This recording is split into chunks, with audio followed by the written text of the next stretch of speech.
कौन थे नर और नारायण? सुनिए नर और नारायण की दुर्लभ कथा। एक असुर था दंभोदर। उसने सूर्यदेव की घोर तपस्या की थी।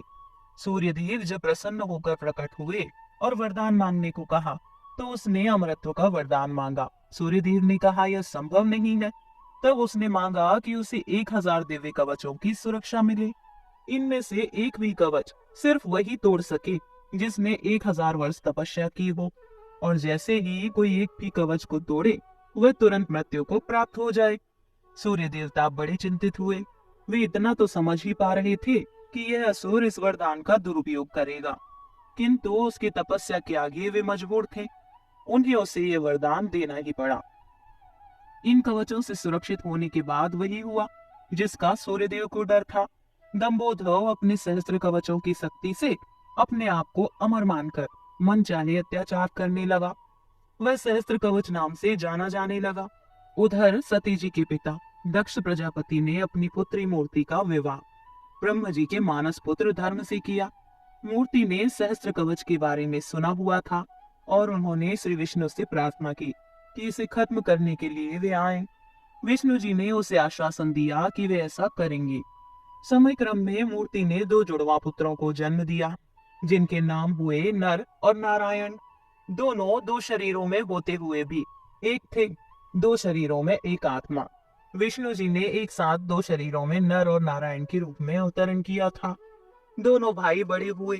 एक बार दंभोदर इस वन पर चढ़ आया। तब उसने एक तेजस्वी मनुष्य को अपनी ओर आते देखा और भय का अनुभव किया। उस व्यक्ति ने कहा कि मैं नर हूँ और तुमसे युद्ध करने आया हूँ।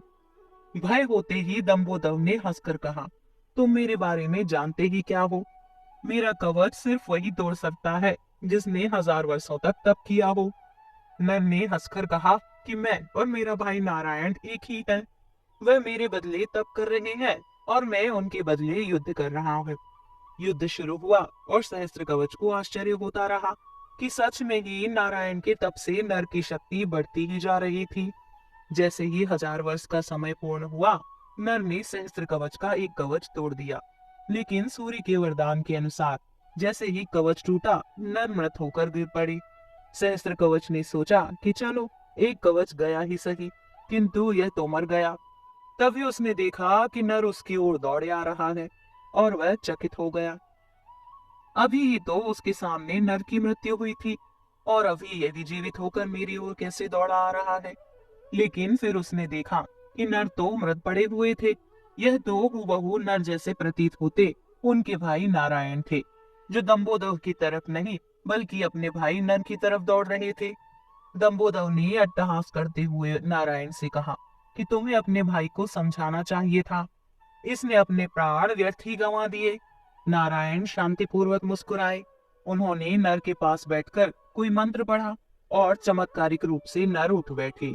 तब दंभोदर की समझ में आया कि 1000 वर्ष तक शिव जी की तपस्या करने से नारायण को मृत्युंजय मंत्र की सिद्धि हुई है, जिससे वे अपने भाई को पुनर्जीवित कर सकते हैं। अब इस बार नारायण ने दंभोदर को ललकारा और नर तपस्या में बैठे। 1000 साल के युद्ध और तपस्या के बाद फिर एक कवच टूटा और नारायण की मृत्यु हो गई। फिर नर ने आकर नारायण को पुनर्जीवित कर दिया और यह चक्र यूं ही चलता रहा। इस तरह 999 बार युद्ध हुआ। एक भाई युद्ध करता, दूसरा तपस्या। हर बार पहले की तरह मृत्यु पर दूसरा उसे पुनर्जीवित कर देता। जब 999 कवच टूट गए तो सहस्त्र कवच समझ गया कि अब मेरी मृत्यु हो जाएगी। तब वह युद्ध त्याग कर सूर्य लोक भागकर सूर्यदेव के शरणागत हुआ। नर और नारायण उसका पीछा करते वहां आए और सूर्यदेव से उसे सौंपने को कहा, किंतु अपने भक्त को सौंपने के लिए सूर्यदेव राजी न हुए।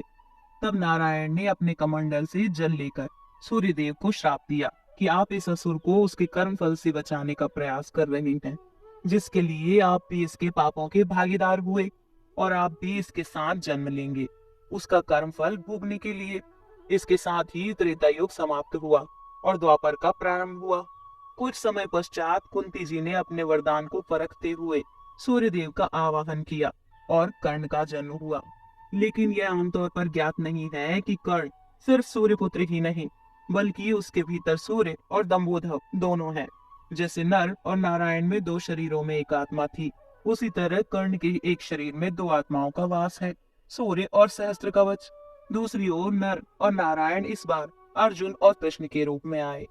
कर्ण के भीतर जो सूर्य का अंश है वही उसे तेजस्वी वीर बनाता है, जबकि उसके भीतर दम्भोदर के भी होने से उसके कर्म फल स्वरूप उसे अनेकानेक अन्याय और अपमान मिलते हैं और उसे द्रौपदी का अपमान और ऐसे ही अनेक अपकर्म करने को प्रेरित करता है। यदि अर्जुन कर्ण का कवच तोड़ता तो तुरंत ही उसकी मृत्यु हो जाती, इसीलिए इंद्र कर्ण से उसका कवच पहले ही मांग कर लिए गए थे। एक अन्य कथा के अनुसार नर और नारायण ने केदारनाथ में शिवलिंग और बद्रिकाश्रम में विष्णु के विग्रह रूप की स्थापना की थी। केदारेश्वर ज्योतिर्लिंग की उत्पत्ति की कथा शिव पुराण में तब आती है जब नर और नारायण शिव की आराधना कर रहे होते हैं। भगवान शिव की प्रार्थना करते हुए दोनों कहते हैं कि शिव आप हमारी पूजा ग्रहण करें। नर और नारायण के पूजा आग्रह पर भगवान शिव स्वयं इस पार्थिव लिंग में आते हैं। इस तरह पार्थिव लिंग के पूजन में वक्त गुजरता जाता है। एक दिन भगवान शिव खुश होते हैं और नर व नारायण के सामने प्रकट होकर कहते हैं कि वो उनकी आराधना से बेहद प्रसन्न है, इसीलिए वर मांगो।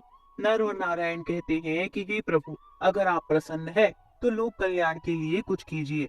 भगवान शिव कहते हैं कि कहो क्या कहना चाहते हो। इस पर नर और नारायण कहते हैं कि इस पार्थिव लिंग में हमने आपकी पूजा की है, उस लिंग में आप स्वयं निवास कीजिए ताकि आपके दर्शन मात्र से लोगों का कष्ट दूर हो जाए।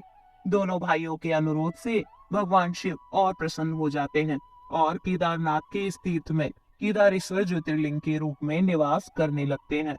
इस तरह केदारेश्वर ज्योतिर्लिंग की उत्पत्ति होती है। महाभारत के अनुसार पाप से मुक्त होने के बाद केदारेश्वर में स्थित ज्योतिर्लिंग के आसपास मंदिर का निर्माण पांडवों ने अपने हाथ से किया था। बाद में इसका पुनः निर्माण आदि शंकराचार्य ने करवाया था। इसके बाद राजा भोज ने यहाँ पर भव्य मंदिर का निर्माण कराया था।